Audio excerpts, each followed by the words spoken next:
Hi,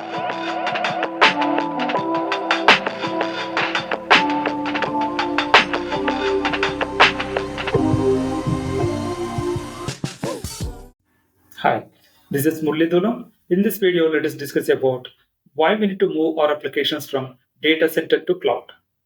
Then let us observe what are the challenges we are facing while managing our applications in the data center. Then let us see how cloud vendors are solving these issues while placing your applications in the cloud. Let us see that. Hi. Now we are trying to set up a new business. For that, we need one IT environment. So let us say we are trying to set up a new application called Amazon. Let us say that. So we need this application, Amazon application, let us say. So first we need to understand our functionality, application functionality. So let us observe that.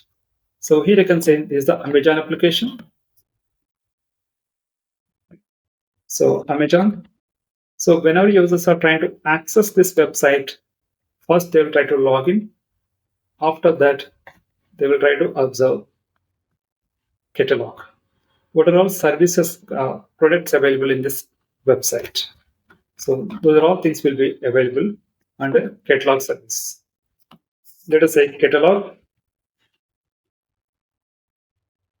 service.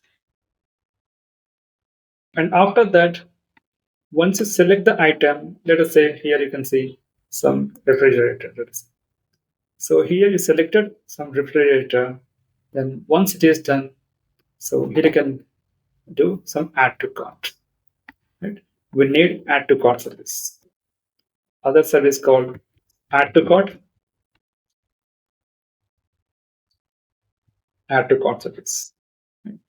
So once you complete add to cart, then we need to pay amount, right? Payment service status.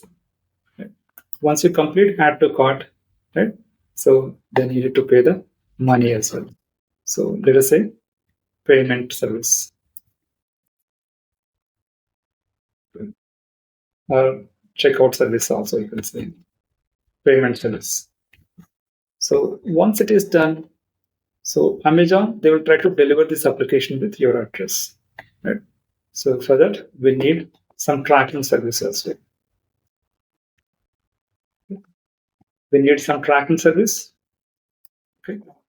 Also, we need some database service, right? Database to store our transactions. Also, for storing users' transactions, we need some file settlements. So at least we need these components to set up our Amazon application. Now, first, let us see. We are trying to set up our application in the data center. Okay. Data center, nothing but let's see here. Data center. This is the one. Okay. So we need to have some space. Within that space, we need to purchase our servers here. Okay. So let us say this is the data center. This is the data center. So some location, let us say some Delhi location. Okay. So here we need to purchase some space. There you need to place some servers. These type of servers you need to place. Okay. Now, we are trying to place some servers. Let us say catalog service, add to cart, payment service, tracking service, DB, and so on. Okay. Now here we are trying to place our servers. Okay. Now, once it is done, we are trying to access our application, let us say. Now our users, they are trying to access this Amazon application. Users. They are trying to access Amazon application. Now they're able to purchase some products from using Amazon website. Okay. So after a few months, right, there is an issue with tracking service. Here, let us say this is the tracking service.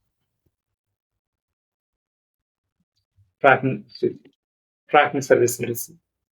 Now, whenever users are trying to place an order, they're not able to track their orders, right?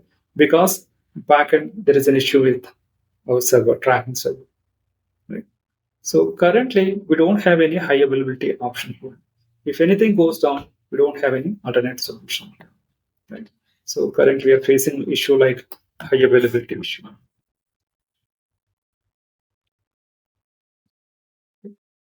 Then, so they troubleshoot the issue and they resolve the issue now. Now users are able to access, right? So after few months, there's a data center went down due to some floods or some other issue, some cyclone. This entire data center went down. Now users are not able to access entire site or entire Amazon application. Okay.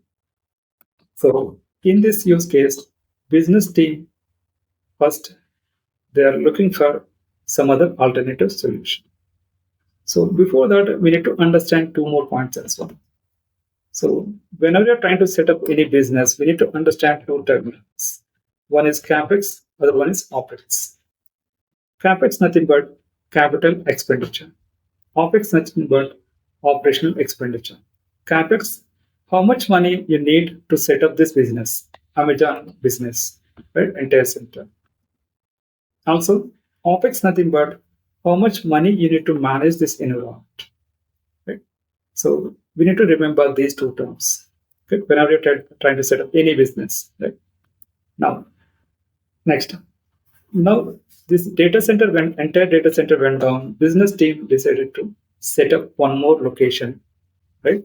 So because whenever they have an issue in this location, they need to access from other region. Okay. Now these people they are trying to set up data center other location. Let us say some other location. Let us say some Pune location. They are trying to set up this data center. Now, whatever environment is there, again, they are trying to create. So secondary site also. Secondary site as well. Or you can say disaster recovery site. Okay. There are servers out there. Now here we are covering disaster recovery as well.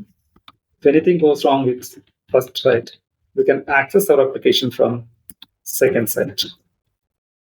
Okay. Now, whenever users are trying to access your Amazon application, right? First, they will try to enter www.amazon.com within the browser, amazon.com. Then the request will be redirected to, so here, load balancing. So load balancing.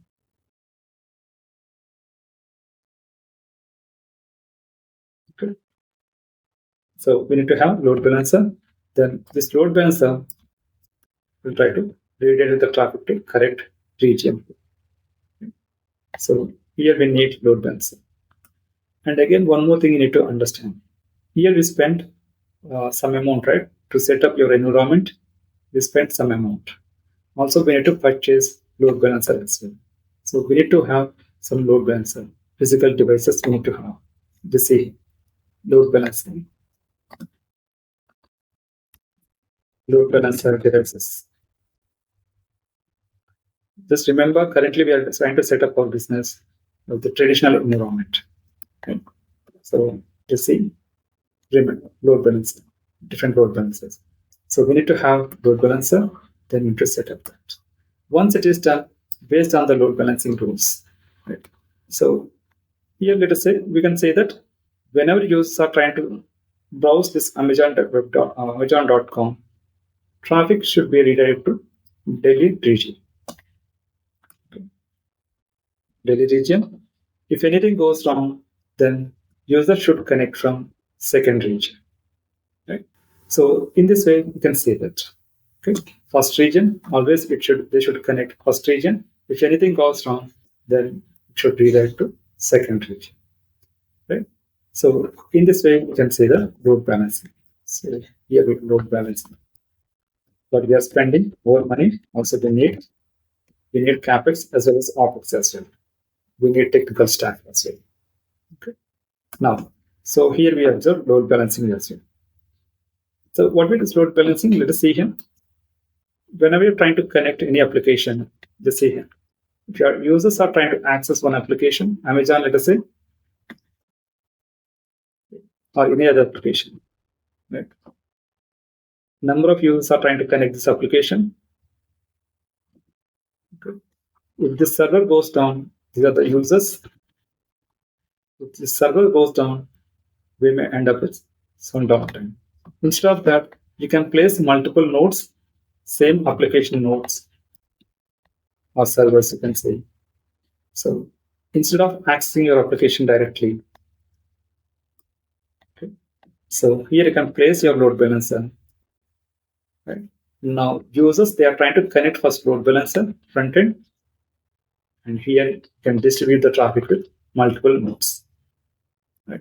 So here you can distribute your traffic with multiple nodes. Okay. If one node goes down, if any one node goes down, we don't have any issue now. Still, you can access your application from other nodes. We'll discuss all these concepts under cloud architecture, and we'll see that. Okay. Now, let us come back to load balancing section. Okay. Now, so here we have observed load balancing. Next, let us see, we need network connectivity as well, right? So we need to communicate. These are all servers, right? They need to communicate with each other, as well as they need to communicate with other region also. Also, we need to receive external traffic as well, right? So here we need network. For that, we need to purchase network devices, right? Also, we need to manage that. Okay. So here we need network. Okay. First, we need to understand how many devices we are trying to place in these networks, right? Devices, nothing but which are having some IP address, right? So based on that, we can set up our network. Our network team, they will try to manage all these things. So here we need to understand how to enable how to manage internal users, same way external users. Let us say, if you observe Amazon, right? So here they're maintaining some technical staff to manage this internal business, internal IT. Same way, whoever is trying to purchase this application, right? They are trying to manage separate layers also. Let us see that. Okay. Now, these are all things we are trying to manage, whether we need to have our own teams. Okay. Now, so here we observe network. Same way, next we'll see we need connectivity between these two as well. We need connectivity between these two layers also, these two regions also. Okay. Next, once it is done, we need to understand storage also. So here, whatever servers are there, so they need some storage. So let us say we are using some sandboxes, storage boxes. Okay. So here we are using sandboxes. Sandboxes, nothing but storage area network, or NAS boxes also you can see. So let us see. SAN devices. So these are all devices. We need to purchase this device again. For storage, we need to purchase these type of devices. So each region, we need to have storage devices. Okay. Also, we need to, as an organization, you see, as an organization, we need to maintain unique data. For that, we need to enable replication between these two. Okay.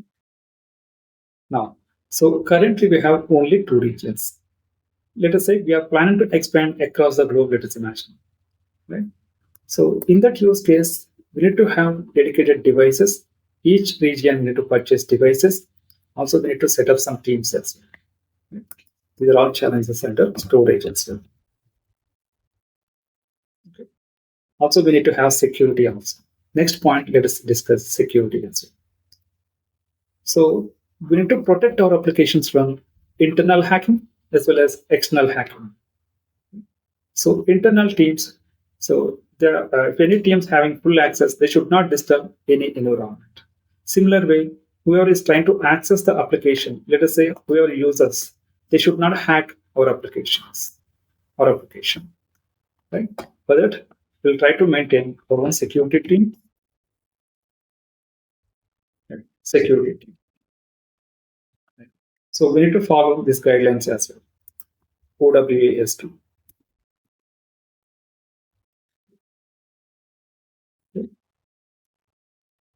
This one can see.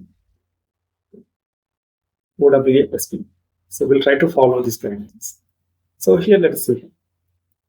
So whenever you're trying to place an application, let us say here users are trying to purchase some products.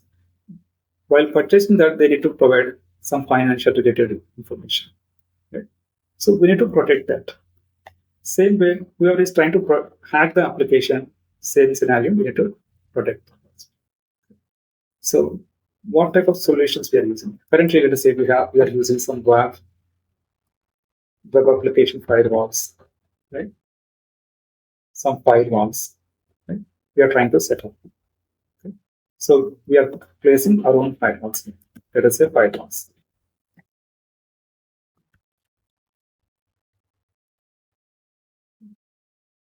Now, so here we observe security as well. Next, let us see here.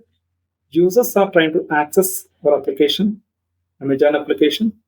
Whenever they are trying to purchase, transactions are storing in the daily database server. Let's say here we have some database server. Those transactions are storing in this database. If you observe three-tier architecture, let us see. Whenever you're trying to access any application, here three layers. First, whenever users are trying to browse an application, first web layer. We'll say microservice structure also later. Web, app, DB.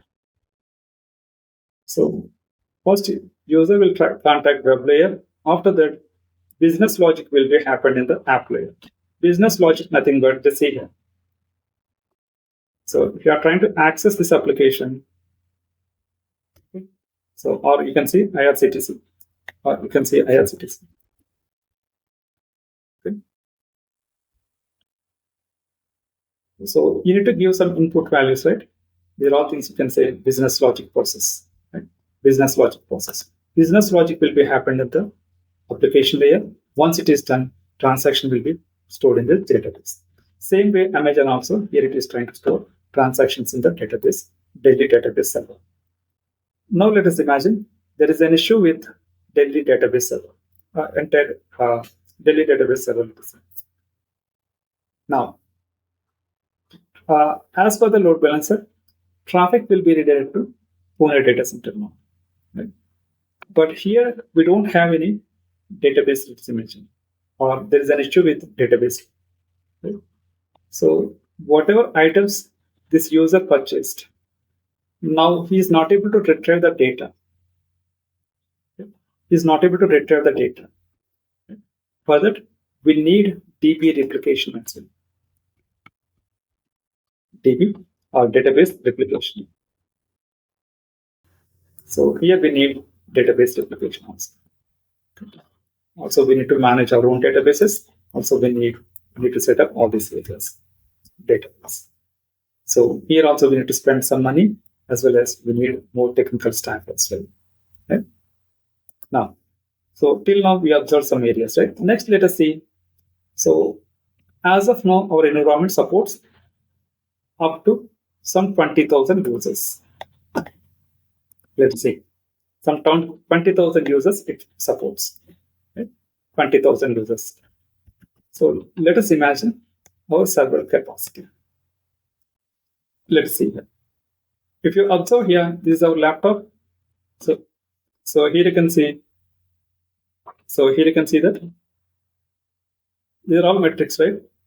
Now only one user able to log in. If you onboard one more user, we may end up with some performance issues. Right?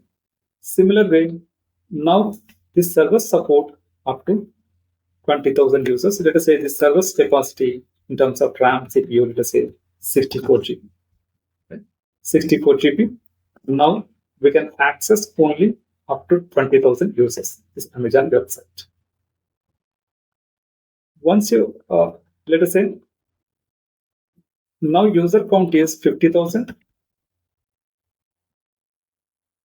Now we are facing some slowness in the application. To address this issue, so here we can do two things. One is, let us say this is the server. You can add more resources. Okay. You can add more resources. So this is a vertical scaling, we can say. Vertical scaling. Or you can add more number of servers. So here you can add more number of servers. Horizontal scaling.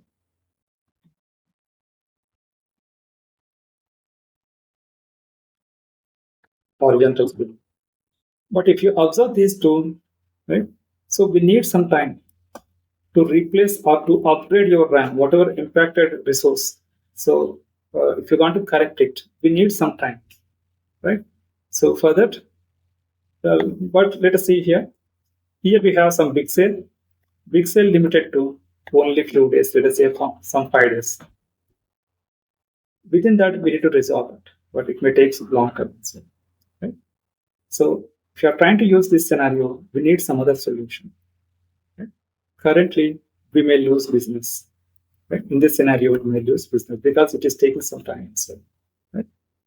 Now, let us imagine we fix this issue. After some point of time, right? Now, user count went down to right? Some 1,000 users. Currently, we don't have any demand. Now, user count went down to 1,000 users. Right? Now, let us see. Now, we need to reduce the capacity as well. Because we don't have any demand. Let us see. Let us try to write it down. This is the demand. This is the capacity. Demand versus capacity. Based on the demand, we need to increase the capacity or reduce the capacity. Otherwise, we may lose some money as well because we are unwantedly paying the money, right? So we may lose some money as well. So currently, traditional environment, we are facing these issues: demand versus capacity issues. Demand versus capacity issues. Now, how to address these issues? Traditional environment, we are facing these issues. Next one, we need to understand each and every component status as well, health status as well. So let us see. Here, this is an application, right? So currently we have some servers in primary and the secondary region, first region and second region. If anything goes wrong or if anything process deviating, we need to have some report or feedback mechanism. Okay. For that, we need to set up some monitoring mechanism, monitoring servers or observability. Right? So that we can capture the feedback. So here I can capture feedback as well.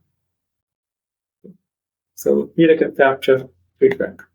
All the servers, right? Feedback here I can capture it.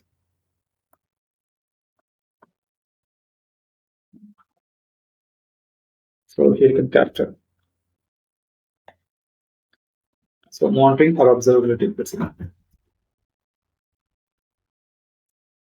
So for this, again, we need to set up our own server. And we need to have some team as well. One more scenario is auditing mechanism. Right? So we need auditing as well. Let us say if anything goes wrong, we need to troubleshoot that issue. We need some evidence, right? We need some evidence for that. Let us see if you observe here, Windows laptop itself, or anywhere, let's say this event viewer. So here you can see some events or logs also you can see. So if anything goes wrong, we can troubleshoot the issues by using this event viewer. Let's see. If you observe here some system related log, something you can see. Say event logs. Just 1 minute. So by using that, by using these events, we can understand if there any issue happened in this system. Similar with servers also. Right? Similar with servers also. Okay. Now, so we need auditing mechanism so that you can perform some RCA, root cause analysis. RCA. If anything goes wrong, based on the evidence, you can perform root cause analysis. So further, again, we need to set up our own servers and we need to have our team. Right? Now, next, let us see. Amazon currently we are placing on our traditional environment. So Amazon having some customers. So a lot of customers are there. They need some help as well. If anything goes wrong or if any issue, they need to reach Amazon as well. For that, currently they are trying to set up some help center or service center, let us say. Some help center or technical support team or some other team, service team, let us say. So that whoever the issues facing, they will try to resolve that issues. So users, they will try to send some mail or phone. Through that, they will try to resolve the issues. Okay. Now, if you observe this scenario, right, just see here. So this is the traditional data center. On top of that, Amazon. Traditional data center.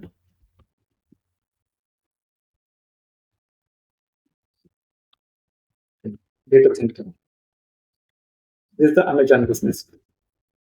So here, if you observe Amazon core business is they need to sell these products. That is the core business. But if you observe this picture, instead of selling some products, they need to focus more into IT. Right? So we need some solution.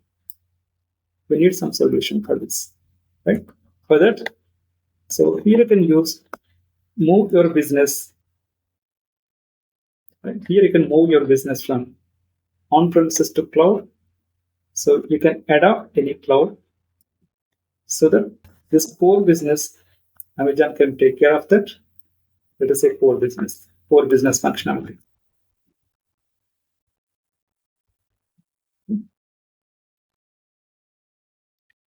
Now, this layer will be taken care of.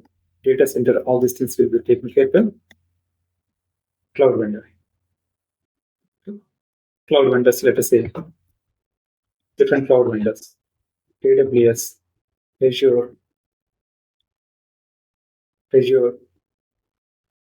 right? Google. Now, Amazon will take care of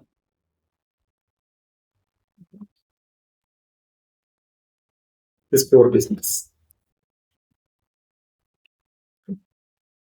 Now, next one. So now we decided to move our business from on-premises to data center.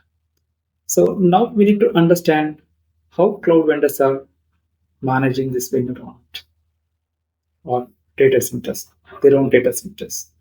So we need to understand that. Also, whenever you're trying to set up your business in the cloud, right? So we need to see some parameters. So these are the issues we face, right? High availability, disaster recovery. We need to manage our own with our teams. We are spending more money even though we don't have any flexibility. Okay? So for that, so we need, let us understand some points here. High availability, we need high availability.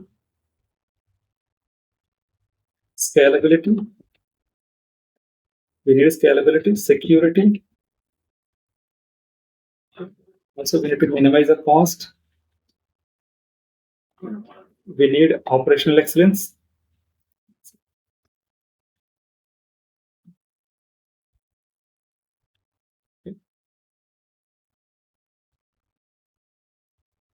Operational excellence, they're all new.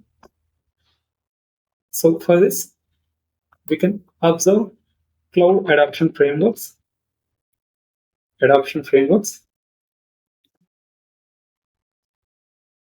So each cloud vendor having cloud adoption framework. Right? Azure, Google also there. So we need to discuss all these things. Cloud adoption frameworks, also validated framework also. Validated framework pillars. Okay. If you observe pillars, these are all pillars. Similar way, AWS also.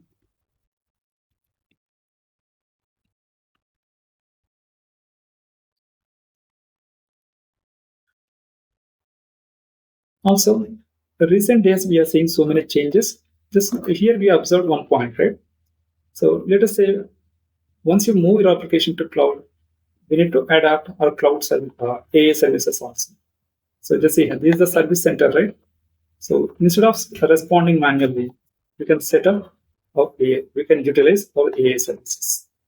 So if you observe Azure, we can use Azure OpenAI, Azure OpenAI, and same way if you observe AWS, we can use Bedrock, Bedrock, Amazon Bedrock, and here Vertex.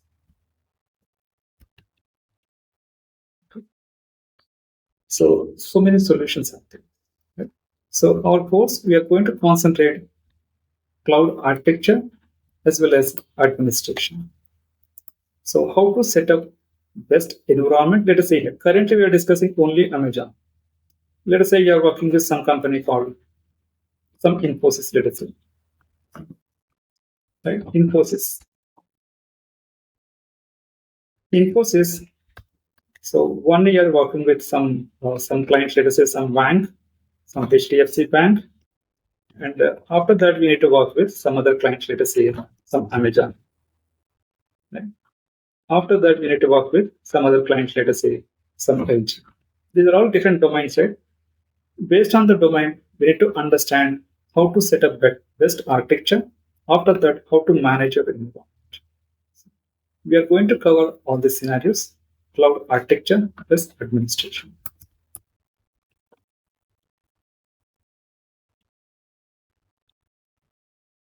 Plus administration, cloud administration.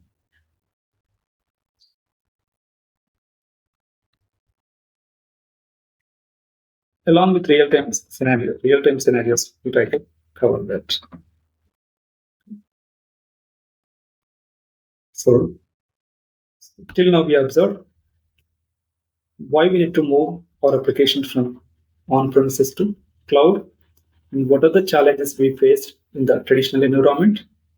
Then we observed we are spending more money, capex, as well as we need more opex as well. We need to spend more money to manage this environment, so that we are deviating from our main motto. Like we are spending more time, even though we don't have any flexibility, right? So as an Amazon owner, instead of focusing core business, you need to focus IT.